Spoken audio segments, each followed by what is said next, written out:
Hello viewers, welcome to Deeps Mathematics 23. So இந்த வீடியோவில் 12ஆம் வகுப்பு தமிழ் பாடத்தில் இருக்கக்கூடிய 4ஆம் இயல் ஃபுல்லாக தாங்க நம்ம கற்றுக்க போகிறோம். ஸோ அந்த வகையில் முதல் பாடம் என்னென்னு பார்த்தீங்கன்னா பண்டைய காலத்து பள்ளிக்கூடங்கள். ஸோ இது வந்து எழுதினவர் யார்? உவே சாமிநாதர். ஸோ உவே யாருங்க?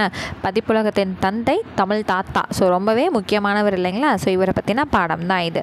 ஸோ இங்கே வந்து பார்த்திங்கன்னா ஸோ யார் யார் எந்தெந்த பள்ளிக்கூடங்கள், அதாவது முன்னாடிலாம் திண்ணை பள்ளிக்கூடம் தான் இருக்கும் இல்லைங்களா? ஸோ அதில் படிச்சிருக்காங்கங்கிற மாதிரி விஷயங்களை யார் எழுதுனாங்க அப்படின்னா பேராசிரியர் க பெருமாள் அப்படிங்கிறவர் இரட்டை அர்த்தங்கள் மாண்டு போகவில்லை அப்படிங்கிற நூலில் வந்து குறிப்பிட்டிருக்காரு. ஸோ இதை வந்து உள்ளே வாசிச்சுக்கோங்க, மனப்பாடம் பண்ண வேண்டியது இந்த ஒரு பாயிண்ட். சரிங்களா? அடுத்து அப்படியே வந்தீங்க அப்படின்னா ஸோ இது நமக்கு தேவையில்லை. ஸோ அடுத்து ஒரு சின்ன பாக்ஸ்.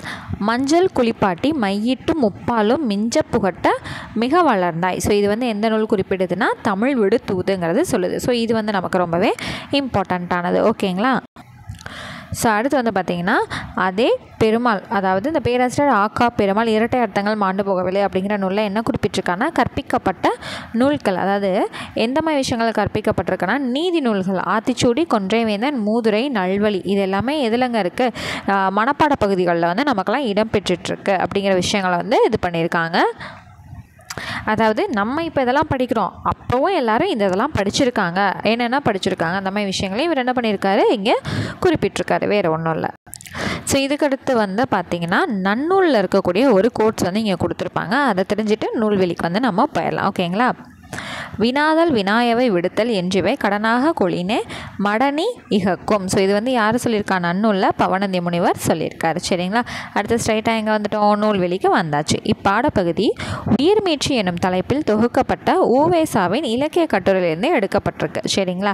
தமிழ் தாத்தா என அழைக்கப்பட்ட ஊவேசா இணையற்ற ஆசிரியர், புலமை பெருங்கடல், சிறந்த எழுத்தாளர், பதிப்பாசிரியர், பழந்தமிழ் இலக்கியங்களை தேடி தேடி அச்சில் பதிப்பித்து அரும்பாடுபட்டவர். சரிங்களா? அதாவது நிறைய விஷயங்களை தேடி தேடி கண்டுபிடிச்சி கொண்டு வந்து ரொம்ப பாடுபட்டு தான் அதை என்ன பண்ணியிருக்காரு, எல்லாத்தையுமே பதிப்பிச்சு நமக்காக வெளியிட்டிருக்காரு. சரிங்களா? சரிங்க. இவர் என்னென்ன பட்டங்கள் வாங்கியிருக்காருன்னு பார்ப்போமா? ஸோ ஃபர்ஸ்ட் வந்து பார்த்திங்கன்னா மகாமகோபாத்தியாய, திராவிட வித்யா பூஷணம், தாஷிநாத்திய கலாநிதி. சரிங்களா? ஸோ இந்த பட்டங்கள் எல்லாமே இவர் வந்து வாங்கியிருக்காரு. அடுத்தது கும்பகோணம் அரசு கலைக்கல்லூரியிலும் சென்னை மாநில கல்லூரியிலும் தமிழக ஆசிரியராக வந்து பணியாற்றியிருக்காரு. சரிங்களா? அடுத்தது வந்து பார்த்திங்க அப்படின்னா 1932 சென்னை பல்கலைக்கழகத்தினால் டாக்டர் பட்டம் வந்து வாங்கியிருக்காரு. என்ன பட்டம்? டாக்டர் பட்டம் வந்து வாங்கியிருக்காரு. அவரோட திருவுருவச்சிலை வந்து சென்னை மாநில கல்லூரியில் வங்கக்கடலை நோக்கி நிற்கும் வண்ணம் நிறுவப்பட்டுள்ளது. சென்னை திருவான்மையூரில் இவரோட பேரில் ஊவேசாங்கிற நூலகம் வந்து இயங்கிக்கிட்டு இருக்கு. சரிங்களா? அவ்வளோதாங்க. ஸோ அடுத்து வந்து பார்த்திங்கன்னா இதில் வெற்றி பெற அப்படிங்கிற ஒரு கவிதை தொகுப்பு சுரதாவோட நூலில் நமக்கு எடுத்து கொடுக்கப்பட்டிருக்கு. ஸோ அதை பற்றி டீட்டெயில்டாக இப்போ நம்ம தெரிஞ்சுக்கலாங்களா? ஸோ இதோட பாவகை வந்து பார்த்திங்கன்னா என்சிர் களி நெடிலடி ஆசிரிய விருத்தம். சரிங்க. இந்த பாடப்பகுதி சுரதாவோட துறைமுகம் அப்படிங்கிற கவிதை தொகுப்புலேருந்து நமக்கு எடுத்து கொடுத்துருக்காங்க. இவர் வந்து யார்? ஊமை கவிஞன் வந்து சிறப்பிக்கப்படுறாங்க. சுரதாவோட இயற்பெயர் ராசகோபாலன். அந்த பாரதிதாசனோட மீது கொண்ட பற்றின் காரணமாக தன்னோட பெயரை சுப்ரத்தினதாசன் மாற்றிக்கிட்டாங்க. அதோட சுருக்கம் தான் இது வந்து சுரதா. ஸோ இது ஆல்ரெடி நம்ம 7th ஸ்டாண்டர்ட்லேயே இது எல்லாமே படிச்சிட்டோம் இல்லைங்களா? சரிங்க. இப்போ இவங்க காவியம் அப்படிங்கிற இதழை வந்து நடத்தியிருக்காங்க. சரிங்களா? இது ரொம்ப ரொம்ப ரொம்ப ரொம்ப ஒரு முக்கியமான ப்ரீவியஸ் கொஷின். காவியம்ங்கிற இதழை நடத்தினது யார்? சுரதா. ஓகேங்களா? ஸோ இது வந்து வேறு எங்கேயுமே நமக்கு இருக்காது, இங்கே தான் இருக்குது. ஓகேங்களா? சரி. அவர் இலக்கிய ஏடுகளையும் நடத்தியிருக்காரு. என்னென்னா விண்மீன்,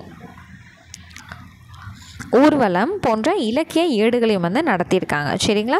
அடுத்தது தேன்மலை, துறைமுகம், மங்கையர்க்கரசி, அமுதும் தேனும் உள்ளிட்ட பல நூல்களை படைச்சிருக்காங்க. தமிழக அரசின் கலைமாமணி விருதையும் வாங்கியிருக்காரு. பாரதிதாசன் விருது, தஞ்சை தமிழ் பல்கலைக்கழகத்தின் ராசராசன் விருது உள்ளிட்ட பல விருதுகள் வந்து அவர் வாங்கியிருக்காரு. ஓகேங்களா? அவ்வளோதாங்க. அடுத்து அப்படியே வந்தீங்கன்னா இடையீடு அப்படிங்கிற ஒரு செய்யுள் பகுதி சி மணி அப்படிங்கிறவர் எழுதியிருக்காரு. சரிங்களா? ஸோ இடையீடு கவிதைங்கிறது சி மணியின், அதாவது பழனிசாமி இதுவரை என்ற தொகுப்பில் வந்து இடம்பெற்றிருக்கு. சரிங்களா? ஸோ அடுத்து வந்து எது நமக்கு தேவையானது அப்படின்னு வந்து பார்த்திங்கன்னா 1959ஆம் ஆண்டு முதல் எழுத்துங்கிற இதழில் இவரோட கவிதைகள் வந்து தொடர்ந்து வெளிவந்துட்டுருக்கு. அடுத்து நடை அப்படிங்கிற சிற்றிதழையும் நடத்தியிருக்காரு.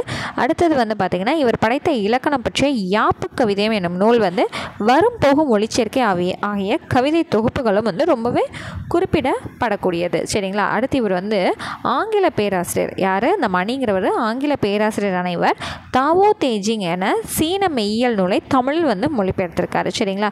இவர் புதுக்கவிதையில் அங்கத்தை மிகுதியாக பயன்படுத்தியவர். அங்கதத்தை. சரிங்களா. ஸோ புதுக்கவிதையெல்லாம் அங்கதத்தைங்கிறத அதிகமாக பயன்படுத்தியிருக்காரு. சரி, இப்போது அடுத்து இவர் வாங்கின விருதுகள் என்னென்னு இருக்குது. சரிங்களா. என்னென்ன விருது அப்படின்றது வந்து இங்கேருந்து ஆரம்பிச்சிருக்கு பாருங்கள். விளக்கு விருது, தஞ்சை தமிழ் பல்கலைக்கழகம் விருது, ஆசான் கவிதை விருது, கவிஞர் சிற்பி விருது ஆகிய விருதுகளை வந்து வாங்கியிருக்காரு. ஓகேங்களா. வே, மாலி, செல்வம் ஆகிய புனைப்பெயர்களில் எழுதிக்கிட்டு இருக்கவர் இவர். அவ்வளோதாங்க. அடுத்து வந்து பார்த்திங்கன்னா புறநானூறு. ஔவையார் எழுதின சில விஷயங்கள் வந்து புறநானூரில் இடம்பெற்றிருக்கு. அதை பற்றி தான் நம்ம தெரிஞ்சுக்க போகிறோம். ஸோ ஔவையார் எழுதின பாடலோட பாவகை வந்து இங்கே பார்த்திங்கன்னா நேரிசை ஆசிரியப்பா. இது வந்து பாடான் திணை, துறை வந்து பரிசல் துறை. ஓகேங்களா. சரிங்க. இப்போ வந்து சொல்லும் பொருளும் வந்து பார்த்துருவோமா இங்கேயே. வாயிலோயே அப்படிங்கிறது வாயில் காப்பானே, வள்ளியோர் வள்ளல்கள், வயங்குமொழி விளங்கும் சொற்கள், வித்தி விதைத்து, உள்ளியது நினைத்து, உரன் வலிமை, வருந்தலை வெறுமையான இடம், காவினம் கட்டி கொள்ளுதல், களன் யாழ் கலப்பை கருவிகளை வைக்கும் பை, மலு கோடரி. ஓகேங்களா. அடுத்தது வந்து பார்த்திங்க அப்படின்னா இலக்கண குறிப்பு. வயங்குமொழி வினைத்தொகை, அடையா ஈடுகட்ட எதிர்மறை பெயரச்சம், அறிவும் புகழும் எண்ணும்மை, சிறா ஆர் இசை நிறை அளபடை. சரிங்களா. சரி, அப்படியே அடுத்து வந்தோம் அப்படின்னா நூல்வெளி வந்து நமக்கு கொடுத்துருக்காங்கங்க. அதை பற்றி தெரிஞ்சுக்கலாமா.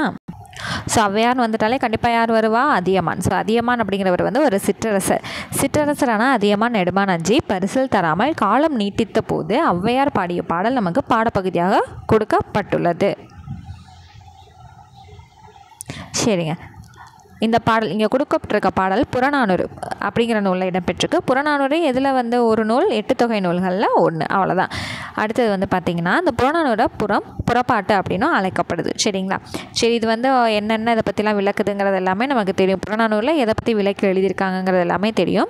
இங்கே அடுத்த ஒரு விஷயம் பார்ப்போம். அதியமானிடம் நட்பு பாராட்டிய ஔவை அவருக்காக தூது சென்றவர், அரசவை புலவராக இருந்து அரும்பணி ஆற்றியவர். இவர் பாடியதாக அகநானூற்றுள்ள 4 பாடல்களும், குறுந்தொகையில் 15 பாடலும், நற்றிணையில் 7 பாடல்களும், புறநானூற்றில் 33 பாடல்கள் என மொத்தமாக 59 பாடல்கள் வந்து நமக்கு கிடைச்சிருக்கு. அவ்வளோதான். ஸோ இப்போது இங்கே நம்ம புதுசாக வந்து படிச்சிருக்கிறது என்னென்னா இந்த ஒரு பேராகிராஃப் தான். இதுக்கு முன்னாடி பார்த்த பேராகிராஃப்லாம் நமக்கு ஆல்ரெடி தெரிஞ்சது தான் இல்லைங்களா. சரிங்க. அடுத்து வந்து பார்த்திங்கன்னா பாதுகாப்பாய் ஒரு பயணம். இந்த துணைப்படம் வந்து நமக்கு அவசியம் இல்லை. ஓகேங்களா. ஸோ அடுத்து இலக்கண பகுதி இருக்கும். அந்த இலக்கணமும் நமக்கு தேவையில்லை. ஸோ ஸ்ட்ரைட்டாக நம்ம எங்கே போயிடலாம்? 1 மார்க்குக்கு போயிடலாம். ஓகே. இப்போ வந்து ஃபர்ஸ்ட் கொஸ்டினுக்கான ஆன்சர் வந்து என்னென்னு பார்த்தீங்கன்னா இசைக்கருவி, ஆப்ஷன் சி. ஓகேங்களா. அடுத்து சுரதா நடத்திய கவிதைகள் என்னதுங்க? காவியம். ஸோ புக்கு இன்டீரியலும் முக்கியம்னு சொன்னேன். இப்போ புக் பேக்லேயுமே அது வந்து நமக்கு இடம்பெற்றிருக்கு பாருங்கள். அடுத்தது 3வது கொஸ்டினுக்கான ஆன்சர் வந்து பார்த்திங்கன்னா ஆப்ஷன் டியில் இருக்கக்கூடிய விண்வெளியில் உள்ள வெண்மதி, செங்கதிர், முகில் அனைத்தும் வேறு வேறுங்கிற ஆப்ஷன் தான் நமக்கு கரெக்டானது. அடுத்தது 4வது கொஸ்டின் சுவடியோடு பொருந்தாத ஒன்றை தேர்வு செய்க அப்படின்னா கடுக்காய். அடுத்தது குழிமாற்று அப்படிங்கிறத தொடர்புடைய சொல் வந்து கணிதம். சரிங்களா. அவ்வளோதாங்க. ஸோ அடுத்து வந்து நம்ம ஸ்ட்ரைட்டாக போனோன்னா கலைச்சொல் அறிவோம். அது வந்து நமக்கு தேவையில்லைங்களா. அதுக்கடுத்து வந்து நூலாசிரியர் வந்து படிக்கணும். ஸோ ஃபஸ்ட் எங்கே இருக்குது? கலைச்சொல் இங்கே இருக்குது இல்லைங்களா. சரி, அரைவல்னா வருகை. அடுத்து டிபார்ச்சர் வந்து புறப்பாடு. கன்வேயபிள் டு ஊர்த்திப்பட்டை. அடுத்தது டேக் ஆஃப் வானூர்த்தி கிளம்புதல். பாஸ்போர்ட் கடவுச்சீட்டு. விசா நுழைவு இசைவு. டொமஸ்டிக் ஃப்ளைட்டுங்கிறது உள்நாட்டு வானூர்த்தி. அவ்வளோதான். நூலாசிரியர் மட்டும் பார்த்தோன்னா இந்த இயல் வந்து நமக்கு கம்ப்ளீட் ஆகிடும். நீங்களும் கவி பாடலாம்ங்கிறது கீவா ஜெகநாதன் வந்து எழுதினது. படைப்புக்கலை மு சுந்தரமுத்து. துறைமுகம் சுரதா எழுதினது. இதுவரைங்கிறது சி மணி எழுதினது. கவிஞராக பரந்தாமனார் வந்து எழுதினது. அவ்வளோதாங்க. ஸோ இந்த இயல் வந்து நமக்கு கம்ப்ளீட் ஆயிடுச்சு. ஸோ அடுத்த கிளாஸில் 5th இயரில் வந்து நான் உங்களை மீட் பண்ணுறேன். தேங்க்யூ.